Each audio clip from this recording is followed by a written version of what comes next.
నమో తస్స భగవతో అరహతో సమ్మా సంబుద్దస్స. ఈరోజు మనం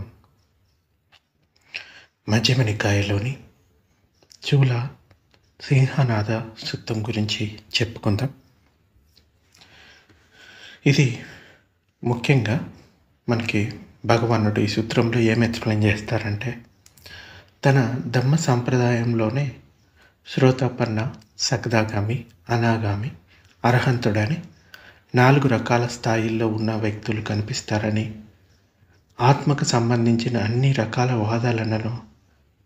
వాదాలు ఉంటాయి కదా, ఆర్గ్యుమెంట్స్, వాటన్నిటిని తిరస్కరించడం ద్వారా ఇతరుల బోధల కన్నా తన బోధ ప్రత్యేకమైనదని బుద్ధ భగవానుడు ఈ సూత్రంలో తెలియజేస్తాడు. అంటే ఇతర తైర్దిక సాంప్రదాయాల్లో, తైర్దిక అంటే వేరు వేరు సాంప్రదాయాలు, అంటే వేరు వేరు స్పిరిచువల్ ప్రాక్టీస్ చేసే సాంప్రదాయాలు, వాటన్నిటిని కూడా భగవానుడు తిరస్కరిస్తాడు. వాటికి కారణం కూడా చెప్తాడు. అంటే శ్రోతాపన్న కానీ, సకదాగామి కానీ, అనాగామి కానీ, అర్హంతుడు కేవలం నేను చెప్పిన బోధనలోనే మీకు కనపడతారు, బుద్ధ ధమ్మ వినయంలోనే కనపడతారు అని చెప్తాడు. ముఖ్యంగా సింహనాదం అంటే అతడు స్పష్టంగా చెప్పడం అన్నమాట. అంటే గర్జించడం అని చెప్పొచ్చు. సింహం ఎలా సభల్లో గర్జిస్తుంది, ఎంత గంభీరంగా గర్జిస్తుంది, అలాగే భగవానుడు కూడా ఈ తన ధమ్మాన్ని చెప్పడంలో గర్జించడం అన్నమాట. సో గట్టిగా అంటే గంభీరంగా చెప్పడం. ఈ సూత్రం ఇలా మొదలవుతుంది: నేను ఇలా విన్నాను అని. ఒక సమయంలో భగవానుడు శ్రావస్తిలో అనాథ పిండుకుని జేతవన ఆరంభంలో ఉంటున్నాడు. అక్కడ భగవానుడు భిక్షువులారా అని పిలిచాడు. బదంతా అని ఆ భిక్షువులు భగవానుడికి బదులు పలికారు. భగవానుడు ఇలా అన్నాడు: ఇక్కడే భిక్షువులారా, శ్రమణుడు, ఇక్కడే 2వ శ్రమణుడు, ఇక్కడే 3వ శ్రమణుడు, ఇక్కడే 4వ శ్రమణుడు ఉన్నాడు. ఇతర వాదాలలో అంటే ఇతర సాంప్రదాయాల్లో వారు లేరు అని సింహనాదం చేయండి. భిక్షువులారా, అప్పుడు ఇతర తైర్దిక పరివ్రాజకులు, తైర్దిక అంటే వేరు వేరు సాంప్రదాయాలు అని చెప్పాం కదా, బుద్ధుడి కాలంలో కూడా జైనులు ఉండేవాళ్ళు, ఇంకా బ్రాహ్మణ సాంప్రదాయం ఉండేది, వైదిక సాంప్రదాయం ఉండేది.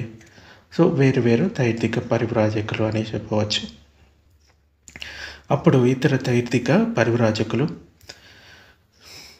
ఆయుష్మంతులు ఏ ఆధారంతో, ఏ బలంతో ఇక్కడే శ్రమణుడు, ఇక్కడే 2వ శ్రమణుడు, ఇక్కడే 3వ శ్రమణుడు, ఇక్కడే 4వ శ్రమణుడు ఉన్నారు, ఇతర వాదాలలో అంటే సాంప్రదాయాల్లో వాళ్ళు లేరు అంటున్నారు అనడానికి అవకాశం ఉంది.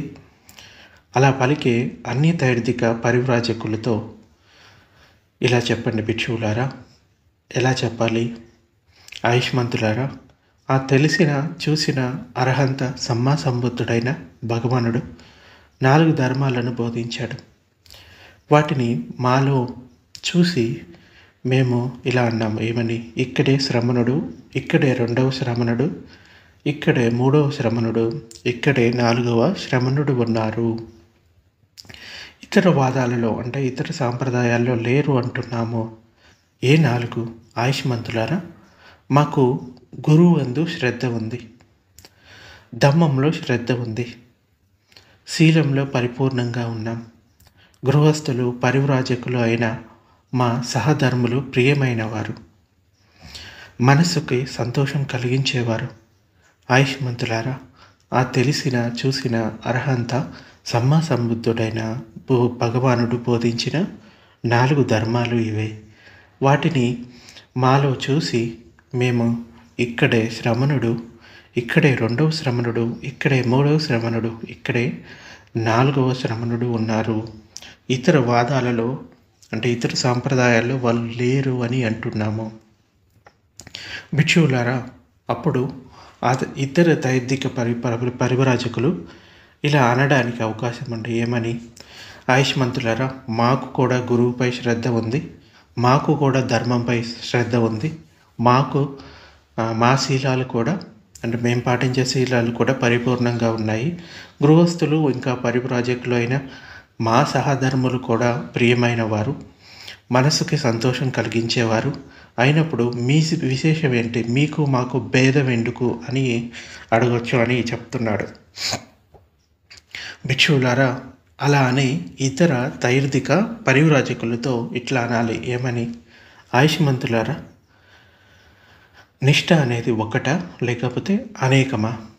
సరిగా సమాధానం చెప్తే వారు ఇలా అంటారు. ఏమని? ఆయుష్మంతులారా,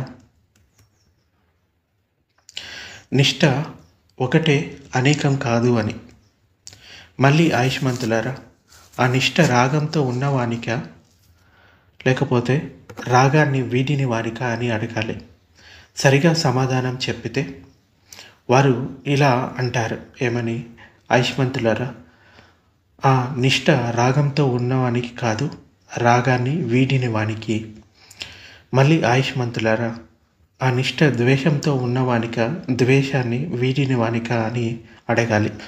సరిగా సమాధానం చెప్తే వారు ఇలా అంటారు. ఆయుష్మంతులారా, ఆ నిష్ఠ ద్వేషంతో ఉన్నవానికి కాదు, ద్వేషాన్ని వీడిన వానికి. మళ్ళీ ఆయుష్మంతులారా, ఆ నిష్ఠ మోహంతో ఉన్నవానిక, మోహాన్ని వీడిన వానిక అని అడగాలి. సరిగా సమాధానం చెప్తే వారు ఇలా అంటారు.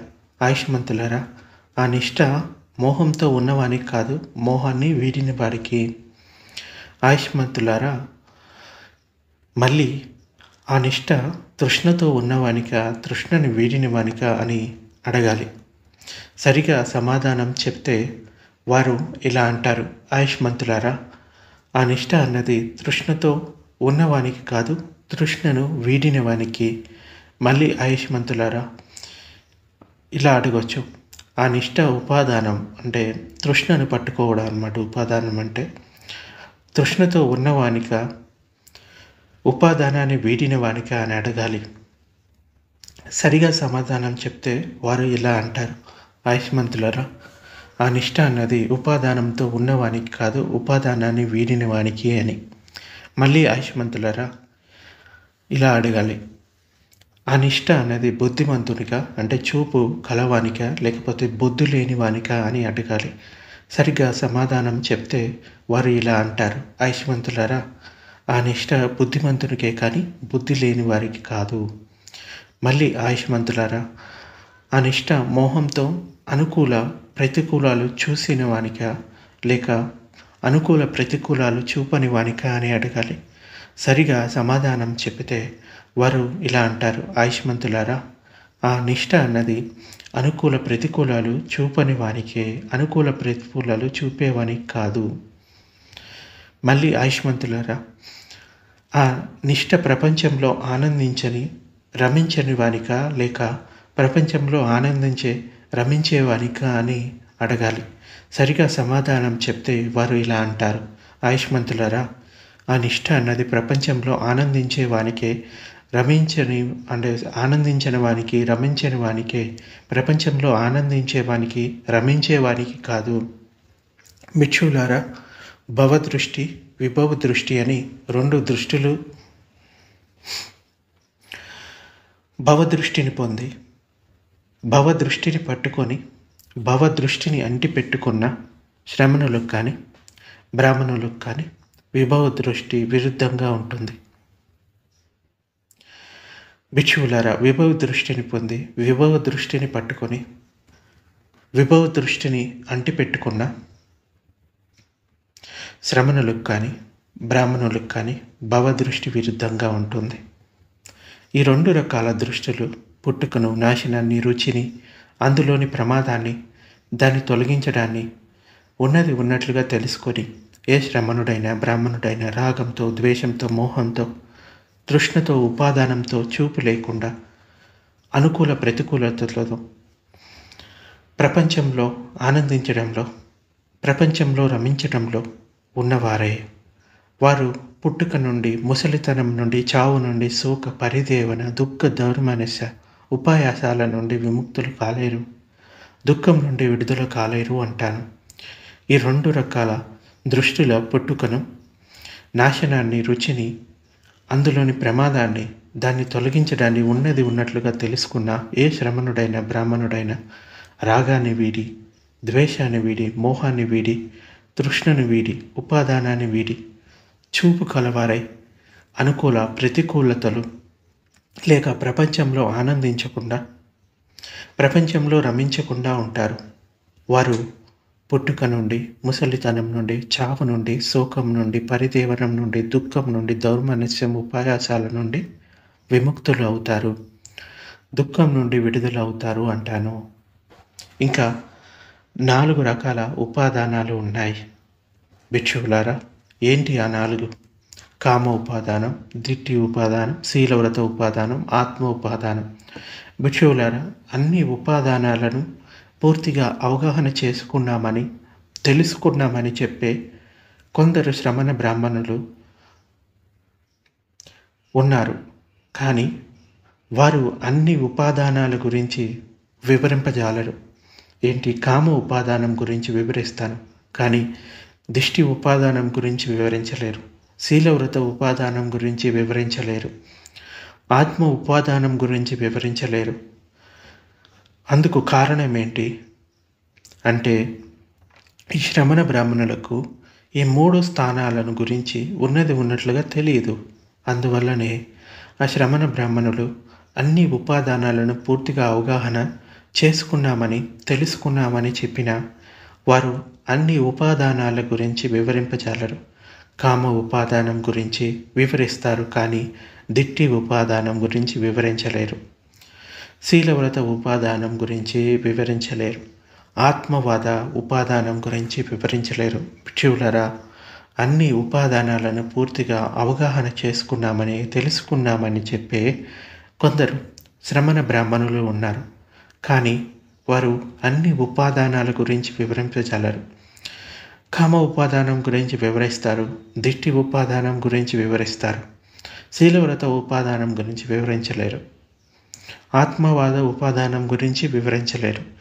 అందుకు కారణం ఏంటి అంటే, ఈ శ్రమణ బ్రాహ్మణులకు ఈ 2 స్థానాలను గురించి ఉన్నది ఉన్నట్లుగా తెలియదు. అందువల్లనే ఈ శ్రమణ బ్రాహ్మణులు అన్ని ఉపాదానాలను పూర్తిగా అవగాహన చేసుకున్నామని, తెలుసుకున్నామని చెప్పిన వారు అన్ని ఉపాదానాల గురించి వివరించగలరు. కామ ఉపాదానం గురించి వివరిస్తారు, దిట్టి ఉపాదానం గురించి వివరిస్తారు, కానీ శీలవ్రత ఉపాదానం గురించి వివరించలేరు, ఆత్మవాద ఉపాదానం గురించి వివరించలేరు. ఇంకా భిక్షువులారా, అన్ని ఉపాదానాలను పూర్తిగా అవగాహన చేసుకున్నామని, తెలుసుకున్నామని చెప్పే కొందరు శ్రమణ బ్రాహ్మణులు ఉన్నారు. కానీ వారు అన్ని ఉపాదానాల గురించి వివరించారు. కామ ఉపాదానం గురించి వివరిస్తారు, దిట్టి ఉపాదానం గురించి వివరిస్తారు, శీలవ్రత ఉపాదానం గురించి వివరిస్తారు, కానీ ఆత్మవాద ఉపాదానం గురించి వివరించలేరు. అందుకు కారణం ఏంటి అంటే, ఈ శ్రమణ బ్రాహ్మణులకు ఈ ఒక స్థానం గురించి ఉన్నది ఉన్నట్లుగా తెలియదు. అందువల్లనే ఈ శ్రమణ బ్రాహ్మణులు అన్ని ఉపాదానాలను పూర్తిగా అవగాహన చేసుకున్నామని, తెలుసుకున్నామని చెప్పిన వారు అన్ని ఉపాదానాల గురించి వివరింపజాలరు. కామ ఉపాదానం గురించి వివరిస్తారు, దిట్టి ఉపాదానం గురించి వివరిస్తారు, శీలవ్రత ఉపాదానం గురించి వివరిస్తారు, కానీ ఆత్మవాద ఉపాదానం గురించి వివరించలేరు. భిక్షువులారా, అటువంటి ధమ్మ వినయంలో గురువుల పట్ల శ్రద్ధ సరైన త్రోవలో స్థిరంగా ఉండదు. ఆ ధర్మం పట్ల శ్రద్ధ సరైన త్రోవలో స్థిరంగా ఉండదు. వారి శీల పాలనం కూడా సరైన త్రోవలో స్థిరంగా ఉండదు. వారి సహధర్ముల ఇష్టం, సంతోషం సరైన త్రోవలో స్థిరంగా ఉండదు. అందుకు కారణమేమి? వారు ఆ సమ్మ సంబుద్ధునిచే సరిగా చెప్పబడని, సరిగా తెలియబడని, ముక్తికి కొనిపోజాలని ధమ్మ వినయాలను అనుసరించడం వలన. భిక్షువులారా, తథాగతుడు, అర్హంతుడు, సమ్మ సంబుద్ధుడు అన్ని ఉపాదానాలను తెలుసుకున్నవాడు. అన్ని ఉపాదానాలను సరిగా వివరిస్తాడు. కామ ఉపాదానాన్ని వివరిస్తాడు, దిట్టి ఉపాదానాన్ని వివరిస్తాడు, శీలవ్రత ఉపాదానాన్ని వివరిస్తాడు, ఆత్మవాద ఉపాదానాన్ని వివరిస్తాడు. భిక్షువులారా, అటువంటి ధమ్మ వినయంలో గురువుల పట్ల శ్రద్ధ సరైన త్రోవలో స్థిరంగా ఉంటుంది. ఆ ధమ్మం పట్ల శ్రద్ధ సరైన త్రోవలో స్థిరంగా ఉంటుంది. వారి శీలపాలనం కూడా సరైన త్రోవలో స్థిరంగా ఉంటుంది. వారి సహధర్ముల ఇష్టం, సంతోషం సరైన త్రోవలో స్థిరంగా ఉంటాయి. అందుకు కారణం ఏంటి? వారు సమ్మా సంబుద్ధునిచే సరిగా చెప్పబడిన సరిగా తెలియబడిన ముక్తికి కొనుపోజాలిన ధమ్మ వినయాలను అనుసరించడం వలనే. భిక్షువులారా, ఇవే ఈ 4 ఉపాదానాలు. ఏంటవి? వీటికి నిదానమేది, కారణమేది, దేని వలన ఇవి పుడుతున్నాయి, ప్రభవిస్తున్నాయి? ఈ 4 ఉపాదానాలకు తృష్ణయే కారణం, నిదానం. తృష్ణ నుండే ఇవి పుడతాయి, తృష్ణ నుండే ప్రభవిస్తాయి. భిక్షువులారా, ఈ తృష్ణకు ఏది నిదానం, ఏది కారణం, దేని నుండి ఇది పుడుతుంది, ప్రభవిస్తుంది? తృష్ణకు నిదానము వేదన కారణంగానే తృష్ణ అన్నది పుడుతుంది. వేదన నుండి ఇది పుడుతుంది, ప్రభవిస్తుంది. భిక్షువులారా, వేదనకు నిదానమేది, కారణమేది, దేని నుండి ఇది పుడుతుంది, ప్రభవిస్తుంది? వేదనకు నిదానం స్పర్శ దీనికి కారణం. స్పర్శ నుండి ఇది పుడుతుంది, ప్రభవిస్తుంది. భిక్షువులారా, ఈ స్పర్శకు నిదానమేది, కారణమేది, దేని నుండి ఇది పుడుతుంది, ప్రభవిస్తుంది? స్పర్శకు నిదానం 6 ఆయతనాలు.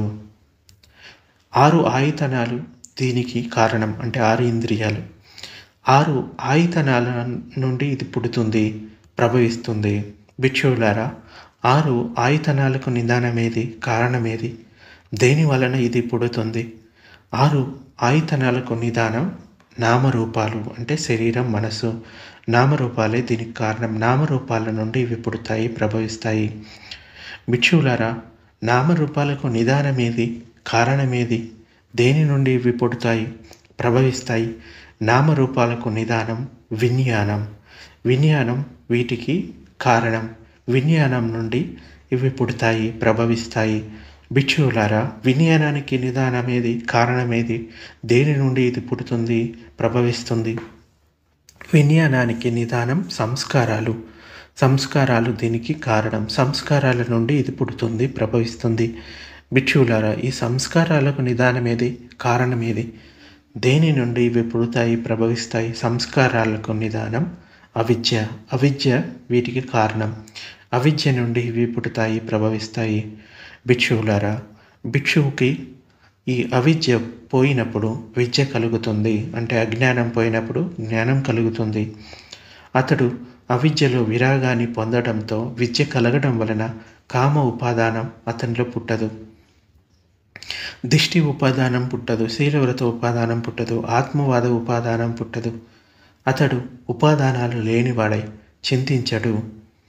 చింత లేకపోవడం వలన నిబ్బానాన్ని పొందుతాడు. పుట్టుక నశించింది, బ్రహ్మచర్యం ఫలించింది, చేయవలసింది చేశాను, ఇక చేయవలసింది ఏమీ లేదు అని తెలుసుకుంటాడు అని భగవానుడు చెప్తాడు. ఈ చివరిలో చెప్పింది పఠించే సముపాద అంశాలు. ఉపాదానానికి కారణం ఏంటి? తృష్ణకి కారణం ఏంటి? వేదనకు కారణం ఏంటి? స్పర్శకు కారణం 6 ఆయతనాలు. 6 ఆయతనాలకు కారణం నామరూపాలకు కారణం విజ్ఞానానికి కారణం సంస్కారాలకు కారణం అవిద్య.